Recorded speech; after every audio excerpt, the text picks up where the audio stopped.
Vamos a entrar de inmediato en una entrevista con el señor Severo Sousa, expresidente de CONEP, para ver las perspectivas de este año 2024 y qué nos espera como panameños. Señor Severo, buenos días, bienvenido.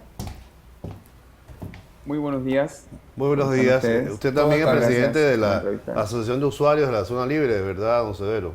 Correcto. Don Severo, mira, el título de la entrevista de hoy pareciera ser como muy amplio, perspectiva para 2024, pero quiero partir de la primera pregunta, la pregunta que le estamos haciendo al público y que lo que está saliendo es un solo tema, que es corrupción. ¿Cuál es el mayor problema que enfrenta nuestro país actualmente y yo diría que hacia el futuro? ¿Cuál es su opinión, don Severo? Mira, yo creo que nosotros en Panamá, no sabría cómo describirlo, pero tal vez nuestro mayor problema es que no enfrentamos realmente nuestros problemas a nivel individuales como panameños, como ciudadanos. Porque todos reconocemos en algún momento que la corrupción es un gravísimo problema de este país. Pero tal vez no nos damos cuenta de cómo funciona la corrupción a nuestro alrededor. No nos percatamos que todos podemos contribuir, aunque sea en pequeña escala, a ir evitando esa corrupción. Y ojo, esto no tiene nada que ver con no señalar y estar claro en el problema político o el problema que los políticos a través de los años nos han acarreado por la grave corrupción que han existido en muchos o todos los gobiernos que han pasado en todas estas décadas. Pero yo creo que nosotros como ciudadanos tenemos que empezar a ir tratando de solucionar eso, aportando nuestro granito de arena. ¿Ya qué voy? Cuando yo no me llevo el tape, el lápiz, la pluma, las hojas, lo que sea de mi oficina para mi casa porque mi hijo lo necesita en la tarea de último momento y se me olvidó comprar. Cuando yo no cuando yo evito tratar de que no me pongan la boleta usando métodos que no son los más adecuados, la boleta de tránsito que además me merezco la mayoría de las veces. Cuando yo trato de no hacer una fila y me voy con el juega vivo, y ojo, en la corrupción para mí empieza con el juega vivo, no tiene que ver necesariamente ni siquiera con que desde un principio uno dé plata, desde que uno empieza con el juega vivo, creo que inevitablemente va a practicar mucho ese juega vivo que es característico de todos nosotros los panameños. Creo que sin querer puedes terminar ejecutando uno que otro acto leve de corrupción. Y en la medida en que nosotros vamos como ciudadanos soportando o tolerando esos pequeños niveles de corrupción, cada quien va subiendo su vara, su nivel, y vamos viendo cómo cada vez más gente va ejecutando más actos de corrupción, o son más fuertes, más grandes, y los estamos permitiendo de una u otra manera. Entonces yo creo que no es solamente tener claro que hay actos de corrupción, sino qué estamos haciendo como ciudadanos para no tolerar esos actos de corrupción. Y con esto no me quiero referir a que vayamos ahora todos, por poner un ejemplo, al Palacio de las Garzas o a la 5 de Mayo y saquemos a los que están de turno a la calle y los reemplacemos. No, no. ¿Qué hacemos en nuestro quehacer diario como ciudadanos? ¿Y por qué lo digo? Porque cuando uno va a otros países, cuando uno tiene la oportunidad de ir a otros países o cuando uno los ve en videos, internet, etcétera, yo veo mucho, por ejemplo, a mí me llegan en redes a veces los temas de el orden, la disciplina que hay en algunos países asiáticos como Japón. Pero Japón, gran parte de eso se debe sin duda alguna al ciudadano, donde uno ve videos, por ejemplo, de una mamá que va pasando, es uno por ahí que sale mucho, una mamá que va pasando con un niño pequeño que se pasa el cuestión del metro, donde uno paga, se lo pasa por abajo, y la mamá va, lo corretea, lo trae de vuelta y lo hace pagar. Aquí, yo no puedo generalizar, no puedo decir que todo el mundo, pero sí puedo decir que de pronto sería común ver que la gente alrededor diga, ay, qué chiquillo más vivo. ¿Me explico? Una Entonces, contradicción de don Severo el tema del comportamiento humano, del comportamiento de todos los panameños, porque con las protestas que hubo últimamente, que cerraron las calles, los derechos de los demás no importaban, sino la supuesta situación que había, que era una situación concreta, pero que no nos debió haber llevado a conculcar los derechos de terceros, e inclusive llevarnos a casi que una crisis alimentaria a nivel nacional, un desabastecimiento rabioso, y una de las cosas que hacía que era popular, era el que no brinca es X partido. Sin embargo, vemos políticos que hoy en día están entregando productos, bicicletas, etcétera, yo no estoy seguro si esos políticos no van a repetir. Sea bueno o sea malo lo que hacen, no lo estoy calificando, lo dejo al análisis de cada quien. Eso es parte del comportamiento. El primer responsable en una elección es el votante. ¿Quién es el responsable en 2024? Es por eso nuestro título de campaña, porque al final tú tienes que ver más allá de lo que ves, de la bolsa de comida o del producto que te entregan. Es una especie de clientelismo, sí, pero es la forma de hacer política. Y la gente la ha aceptado, la palabra que usaba Einar hace un momento, normalizar. Lo ha normalizado, don Severo. Lo vemos, por ejemplo, algunos de esos políticos que dicen estar en contra.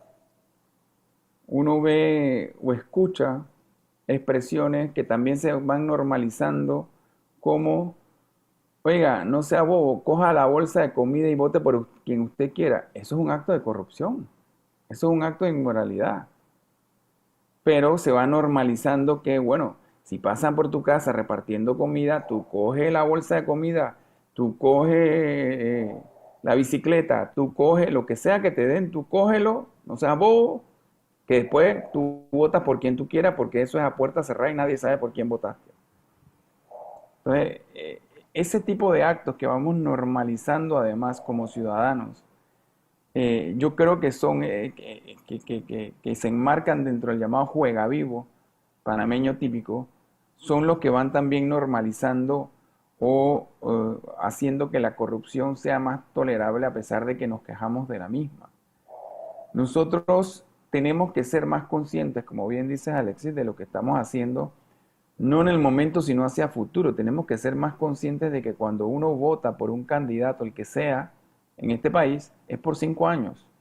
Sea candidato a presidente, sea candidato a diputado, sea candidato a alcalde, sea representante de corregimiento, es para 5 años. Entonces, creo que el análisis que se tiene que hacer, no sé por si simple nos está que escuchando, sea... Severo. ¿Sí? ¿Perdón? ¿Nos está escuchando? Es que tenemos acá a Einar que arde el deseo de hacerle un par de preguntas. Yo quería perdón, que... No, tranquilo. ¿Cómo está, señor Sousa? Einar Valdés le saludo por acá. También estamos acá en esta plataforma. Usted fue presidente de CONEP, Consejo Nacional de la Empresa Privada, que es el gremio que aglutina a todos los sectores empresariales de este país. Desde su experiencia como presidente de este gremio, tuvo que enfrentarse a situaciones como estas, donde a través de los funcionarios del Estado le pedían algún tipo de situación, algo bajo cuerda para conseguir algún proyecto, alguna actividad, porque la empresa privada trabaja muy de la mano con las instituciones del Estado. ¿Se enfrentó a este tipo de situaciones, de actos de corrupción? Nosotros hablamos de actos de corrupción, siempre pensamos que hay dinero involucrado y es un poco lo que trato de decir. Para mí un acto de corrupción no necesariamente, bueno, sí, si nos vamos al tema literal, lleva dinero involucrado, pero también yo creo que hay actos que rayan en la falta de moralidad, que llevan de alguna manera a que se cometa algún acto de corrupción.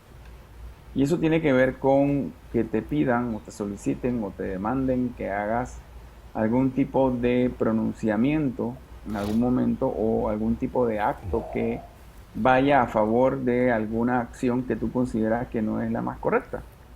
Y yo siempre me he pronunciado en contra de esas cosas. Por ejemplo, en el gobierno anterior con el tema del tren, cuando se estaba viendo el tema del tren, de que se decía que por aprobarnos el TLC nos iban a dar un tren que iba hasta David.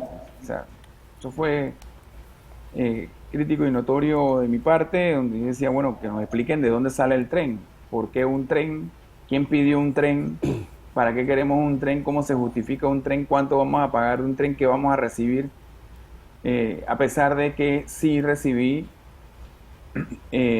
o sí estuve en algunos diálogos en lo que se decían el tren es bueno para Panamá y todos tenemos que apoyar el tren. O sea, bueno, a mí que me lo expliquen primero, ¿no? Sí, ¿a cambio de qué, don Severo, no? Porque yo creo que ahí el tema era como un caramelo, recuerdo esa ocasión. Era un caramelo para hacer algo, como quien dice, aquí tengo esto y debes votar por algo físico más allá de lo que se estaba debatiendo. Y en este mismo gobierno he tenido la oportunidad, por ejemplo, de ir en contra y luego reversar, en otros también, en base a que se hagan los correctivos. Cuando aquí salió la ley 122 al principio del gobierno, el tema de los incentivos de turismo, eso fue hacia casi inicios del gobierno, donde se daba 100% de incentivo casi que por nada. Yo fui crítico de esa ley. A mí me hablaron y me dijeron, pero la ley es favorable, no sé qué. Al final del día nos pudimos sentar, yo explicar mis puntos, ellos los suyos, otra gente también de por qué estaba en contra, y se acordó o se cayó en cuenta de que sí había ciertos rectificativos que hacer a la ley. Se intentaron hacer o se hicieron, se estuvo trabajando en eso. Yo me senté en una mesa a trabajar en eso y en ese sentido apoyaba los cambios que se estaban haciendo a la nueva ley. Lamentablemente pues no se pudo terminar de avanzar porque viene entonces los temas de cómo se hacen las cosas. O sea, siempre hay forma y fondo, ¿no? Uh-huh. En el fondo se estaban haciendo algunos rectificativos, pero la forma en que se hizo por este gobierno no fue la más adecuada y como estábamos en medio de julio de 2022, recuerdo que estaba el tema de la mesa de Penonomé, pues el Ejecutivo decidió que en ese momento lo ideal era retirar la ley de la Asamblea y hasta ahí llegó el tema. Pero yo lo que quería decir con eso es que se puede incluso rectificar o intentar rectificar, pero incluso para eso hay que tener la voluntad de quererlo hacer en la forma correcta. Entonces, Severo, una pregunta que quería hacerle en relación a la política de este país. Estamos a las puertas de un periodo político muy corto, pero muy determinante siempre, porque quien presida o lidere los destinos del país va a ser crucial por los retos que este periodo está presentando. Por una parte, no solamente matamos un contrato, sino matamos todo un sector económico muy interesante que el país necesitaba para el desarrollo con el perdón de los ambientalistas. Y luego está el debate, de la situación del Canal de Panamá. Debió haberse hecho algunas medidas antes para que no sucediera aquello. Tenemos el reto permanente siempre, pero ahora más vigente que nunca, de la Caja del Seguro Social y un etcétera de otros temas que nos podemos quedar en la pregunta solamente haciéndose. El presidente y lo que viene es crucial. ¿Qué piensa, digamos, la empresa privada de donde usted viene, los usuarios de la zona libre, digamos, este reto que presenta el país? Tiene como muchas asignaturas, pero todas son cruciales, importantísimas, estratégicas, yo diría. Yo creo que ser presidente de la República en cualquier momento debe ser algo sumamente difícil y siempre te enfrentas a una cantidad de situaciones complicadas, unas más, otras menos, todo dependerá. Yo creo que la situación más complicada a la que se va a enfrentar el próximo presidente de la República, y a veces pareciera que no lo tenemos claro o no lo tienen claro los que están en esa carrera, es que no caigamos en lo que llaman en otros lugares una redocracia. Y eso es que las redes sean las que determinen realmente al final. Redocracia, qué buen término, ¿no? Sí. Porque eso lo aprendí de un canciller peruano en un desayuno que tuvimos hace Lo voy a apuntar. Redocracia, vamos a de hecho, un término que existe, yo lo busqué. Sí, yo lo busqué. Está en la Real Academia, porque aquí tenemos a Einar, que es muy severo, dicho sea de paso por su nombre con el tema de la Real Academia, redocracia, pero además genera muchas reflexiones, ¿verdad?